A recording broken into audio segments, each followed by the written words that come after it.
Oke, selamat ketemu kembali. Dan kita ketemu di kelas Kimia Dasar 2. Di pagi hari ini kita akan belajar mengenai materi selanjutnya, yaitu termodinamika kimia. Nah, untuk buku yang mungkin sudah di-share sebelumnya, itu kan dalam buku itu dinyatakan kita mungkin cuma akan belajar tentang materi-materi di permukaan dari si termodinamika kimia untuk hukum 2 termo dan 3 termo, atau hukum termo 3 dan termo 2. Nah, tapi sebelum kita masuk mendalam ke situ, kita flashback dulu lah gitu. Maksudnya flashback ya.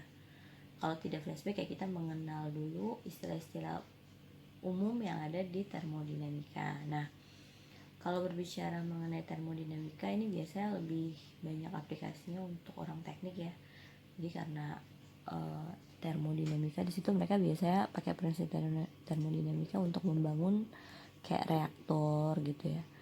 Nah, reaktor itu biasanya tuh kayak suatu sistem gitu ya yang mereka bangun, dan untuk suhu, untuk semua besaran-besarannya, misalnya kayak suhunya, ada volumenya, atau pokoknya tiap besaran apa saja gitu ya, besarannya itu diatur sedemikian rupa sehingga sistem itu sesuai dengan yang kita mau gitu kan ya.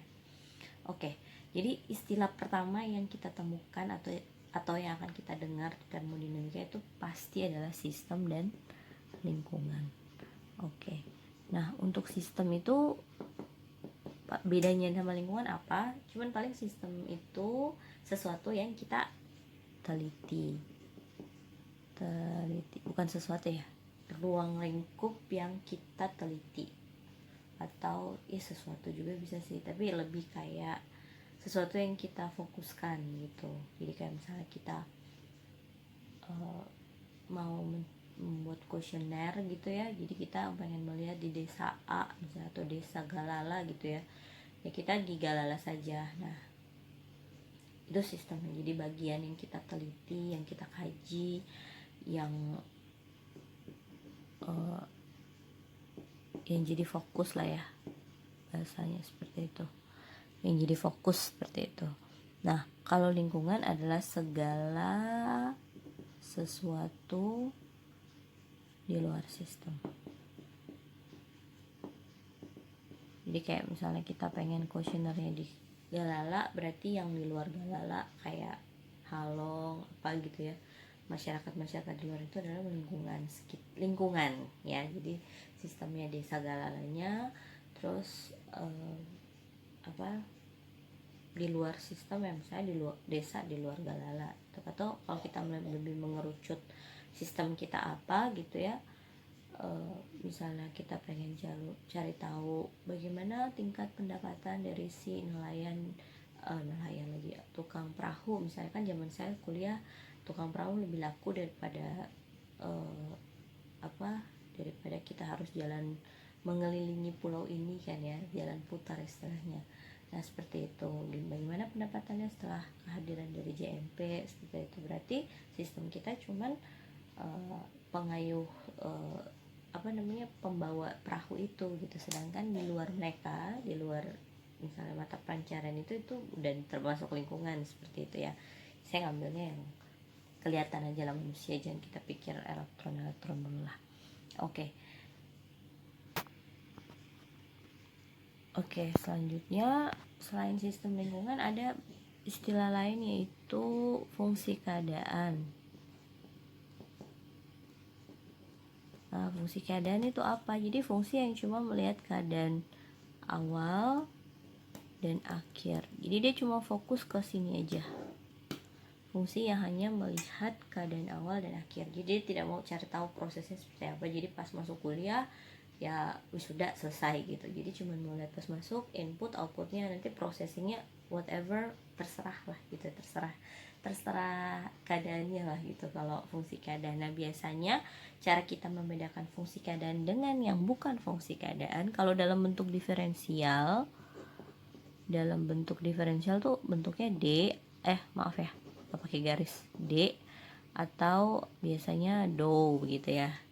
Kalau bukan fungsi keadaan, saya ininya bukan ya, bukan fungsi keadaan biasanya tuh digariskan, ada garis strap di atas D gitulah ya, untuk membedakan. Biasanya kalau di kimia saya biasanya bikin seperti itu, entah kalau istilah matematika saya belum masuk ke situ lah.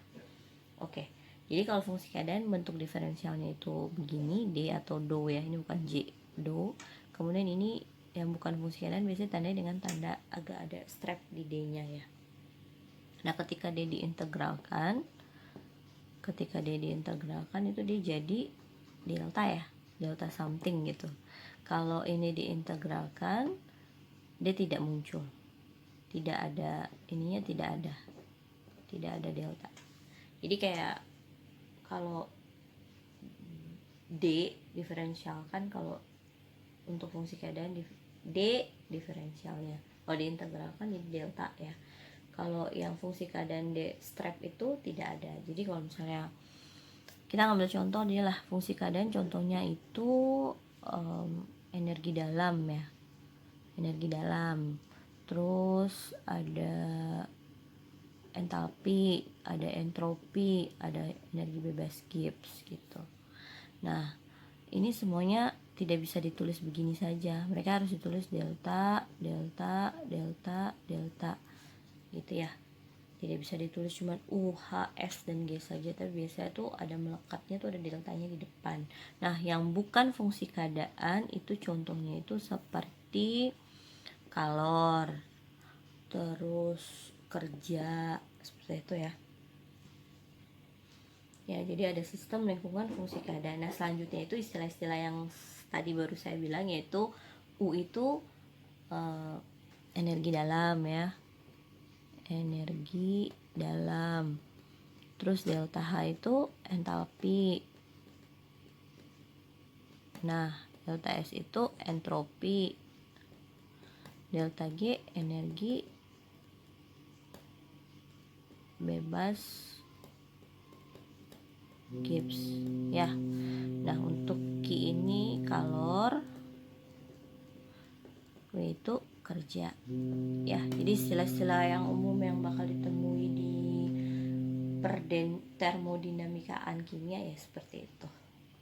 Oke, jadi kita lanjut lagi. Sebelum masuk ke hukum termo 2, kita masuk di hukum termo 1 dulu lah.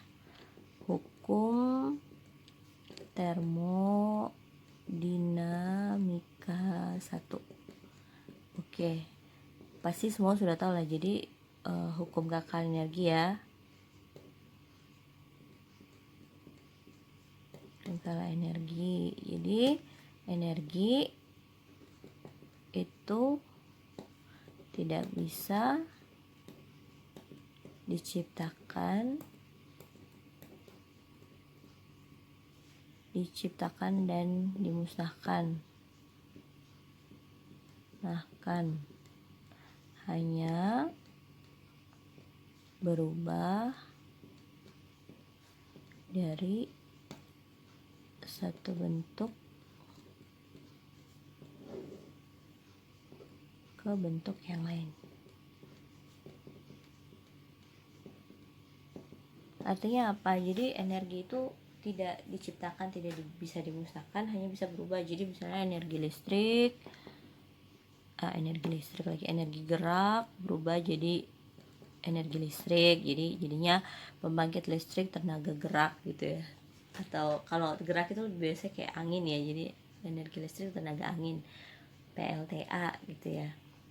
Jadi energi gerak jadi energi listrik. Terus energi listrik berubah jadi energi cahaya gitu ya, lampu, energi dalam bentuk cahaya ya, seperti itulah. Paling dia akan terlalu berubah-berubah lagi. Jadi misalnya kayak kita perlu PLTA, misalnya contohnya PLTA, pembangkit listrik tenaga air atau angin, itu kan gerak ya. Jadi kalau gelombangnya kuat, jadi PLTA bisa angin, bisa air lah, terserah. Saya bahasa Indonesia agak ribet ya. Jadi dia bergerak kan. Kalau angin kan ditiup, kena baling-baling itu, terus nanti geraknya itu yang akan menghasilkan energi listrik. Kalau air kan kalau arusnya deras ya, turbinnya kuat buat muter ya, energinya juga pasti besar gitu ya. Nah dari PLTA dia jadi energi listrik. Nah dari listrik juga bisa jadi cahaya, bisa jadi balik gerak juga kayak kipas angin, ya gitulah pelajaran-pelajaran SMP ya, seperti itu. Nah di hukum termo 1 tuh kita cuma belajar bahwa energi sistem tuh ya itu aja, dan biasanya tuh delta U itu sama dengan kalor ditambah dengan kerja, seperti itu ya. Terus ada dua istilah nilai plus minus, bukan istilah sih, nilai plus minus. Jadi kalau misalnya sesuatu, jadi itu sesuai kesepakatan sih. Jadi kalau misalnya ada buku satu bilangnya kalau kerja dilakukan oleh sistem ke lingkungan nilainya plus gitu, terus kalau lingkungan kasih ke sistem namanya minus gitu. Terserah lah kalau menurut saya karena beberapa buku yang saya baca itu agak against masing-masing gitu, kayak melawan satu-satu gitu. Kayak dia bilang kalau energi dikerjakan oleh sistem keluar ke lingkungan berarti nilainya minus karena kan kerja keluar gitu ya. Kalau sesuatu yang masuk ke sistem berarti plus, ya bisa. Atau statement kebalikannya, ya bisa juga. Jadi pokoknya dari kesepakatan masing-masing saja. Jadi kalau misalnya kerja keluar sistem ke lingkungan berarti nilainya misalnya negatif gitu ya. Jadi kayak misalnya ini sistem, ini lingkungan gitu ya. Jadi kalau ngasih ke lingkungan nilainya Q sama W nya itu minus. Jadi kalau sesuatu yang masuk berarti Q dan W nya itu plus lah, di atas 0 gitu. Oke, untuk pendahuluannya sudah cukup. Nah sekarang kita masuk ke hukum termodinamika 2. Sebelum masuk ke rumus-rumus dan segala soal latihan, kita mengerti konsep dulu ya. Jadi hukum termo 2 dia berbeda dengan termodinamika 1. Itu dia menyatakan bahwa entropi alam semesta selalu menuju kepada nilai yang semakin besar. Artinya kita menuju pada suatu sistem yang tidak beraturan. Nah tidak beraturan, dan sebenarnya itu memang terjadi ya. Sekarang juga kita sedang mengalaminya gitu. Jadi delta S atau entropi itu dia menunjukkan derajat ketidakteraturan. Jadi semakin tidak teratur berarti nilai delta S-nya semakin besar. Kemudian kalau kita rapih atau misalnya sesuatu yang rapih berarti delta S-nya menuju 0 atau minus gitu ya, jadi semakin kecil. Jadi ingat ya, delta S besar berarti tidak teratur, delta S kecil berarti dia rapi atau lebih teratur. Nah untuk fenomena yang mendukung hukum termodinamika 2 kita, untuk hal sederhana lah, contohnya itu pertama itu apa ya, perkembangan manusia aja deh. Jadi manusia gitu ya. Jadi saya nggak ngambilnya jauh-jauh yang biar kalian mengerti. Jadi manusia gitu. Kenapa manusia, Bu? Ya jadi kan kita waktu lahir kita hadir ke dunia dengan segala kesempurnaan. Artinya kulit kita masih sangat bagus, organ-organ kita masih berkembang dengan sel-sel terbaik kan. Setelah kita masuk usia anak-anak, terus kita udah mulai kenal jajan gitu ya. Kemudian jajan, terus makannya tuh ada MSG, terus makan, pokoknya makannya yang ini dari bayi, terus anak-anak ya, kena MSG, kayak istilah snack-snack gitu ya. Terus kita sekolah, terus jajannya aneh-aneh gitu, jajannya makan yang ada pewarna yang berbahaya lah, terus ada bakso yang berformalin lah yang kita tidak tahu ya, kita makan aja ya. Terus kita dewasa, kita jadi manusia seutuhnya gitu ya, sudah akhir balik segala macam, terus kita mau settle, kita menikah. Nah untuk perempuan berarti dia harus memiliki anak ya, berarti dia harus melahirkan. Nah proses melahirkan itu kan banyak proses di situ. Artinya ketika kita kalau persalinan normal ya, kalaupun sesar sih ya begitulah, tetap harus perlu sesuatu yang untuk dikorbankan. Jadi kalau normal, kalau proses persalinan normal berarti dia harus sel-selnya tuh harus banyak yang dikorbankan. Jadi sel-sel pecah itu pasti banyak, jadi pembuluh darah yang pecah tuh banyak, karena kan kita harus membreaking down setiap sel-sel tubuh yang harus dibantu untuk bisa mengeluarkan seorang anak begitu. Nah sama sih juga kalau misalnya tidak normal, sesar gimana Bu? Ya kalau dia sesar kan ada bagian yang dipotong ya, berarti kan selnya banyak yang hilang tuh waktu dipotong gitu kan. Jadi seperti itu. Nah setelah, kalau laki-laki ya dia harus bekerja, dia harus menghidupi istrinya dan anak-anaknya, ya dia juga harus berkorban perasaan, apalah kalau tidak perasaan ya tenaga dia. Dan itu ketika stres tuh kan setiap sel kita kan hilang, maksudnya bukan hilang, mati gitu ya. Jadi seperti itu. Nah selain itu, setelah punya anak harus menghidupinya, dan ketika kita tua ya sel-sel kita udah banyak yang tidak bisa, metabolisme kita udah semakin tidak tidak stabil gitu. Jadi yang biasanya makan gula langsung enzim untuk mengubah gula itu untuk jadi energi terus disimpan, kinerjanya kurang, akhirnya tiba-tiba diabetes atau gula darahnya naik ya, seperti itulah. Jadi kita menuju pada teraturan sebenarnya pas tua seperti itu. Terus ya intinya selesainya kita meninggal gitu kan. Nah untuk yang itu kompleksitas manusia karena perlu waktu yang agak cukup panjang sampai dia harus tua dan meninggal gitu. Yang paling instan itu yang kita lihat itu kayak gelas pecah ya, gelas pecah. Nah gelas pecah gimana Bu? Ya iya, tinggal kamu lepasin dari atas tangan kamu jatuh ke bawah dengan gaya gravitasi, ya udah dia pecah gitu kan. Jadi dari yang tadinya rapih, yang satu cup gitu masih rapih, gelas kaca gitu ya, pas jatuh di atas permukaan tanah langsung ambyar gitu ya. Setelahnya saya ngasih videonya lah. Nah terus tiba-tiba dulu waktu saya belajar, dosennya nanya, terus fenomena yang tidak mendukung hukum termodinamika 2 apa gitu, kemungkinan yang di muka bumi apa gitu ya, yang mungkin kita bisa lihat gitu. Kalau saya sih ngasihnya sih yang bertentangan ya sini, yang tidak sesuai termo 2 apa sih gitu. Saya pikirnya sih kulkas gitu, terus dikasih jawaban benar juga. Jadi kulkas itu kan dalamnya dingin, dia fungsinya untuk merapikan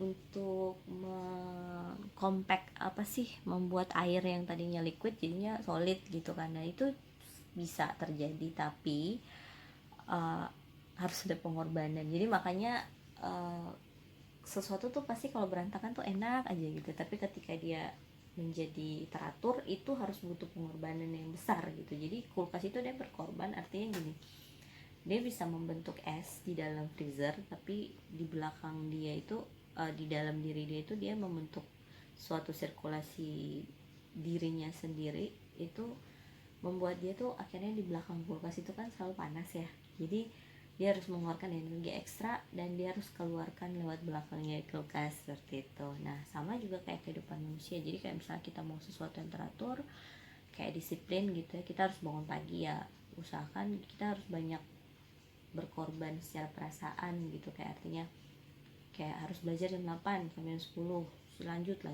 gitu, konsisten, dan harus mengorbankan hal-hal yang tidak penting seperti nongkrong, seperti main HP, ngestalk mantan apa segala macam ya. Kita itu harus kebiasaan-kebiasaan buruk yang harus kita buang. Jadi itu yang saya maksudkan, harus ada pengorbanan. Nah contoh lain yang tidak mungkin ada di muka bumi ini terjadi, yaitu kalau kamu mecahin gelasnya balik lagi menyatu gitu ya. Nantilah lihat video setelah ini. Jadi tiba-tiba gelasnya jatuh terus naik lagi, jadi compact gitu. Jadi gelas yang bisa diminum lagi. Itu berarti sulap kali ya. Sulap juga butuh pengorbanan kayak menurut saya, seperti itu ya. Oke. Jadi ini contoh hukum termo 2 ya, yang sesuai kenyataan, artinya pas gelasnya jatuh ke permukaan lantai terus langsung pecah begitu ya. Pecah ya seperti ini, berantakan. Jadi derajat keteraturannya semakin besar gitu, sesuai yang dinyatakan dalam hukum termo 2. Nah ini adalah proses kebalikannya yang tidak mungkin terjadi dalam kehidupan sehari-hari kita. Gelasnya menyatu kembali, jadi pas jatuh tiba-tiba dia menyatu kembali begitu.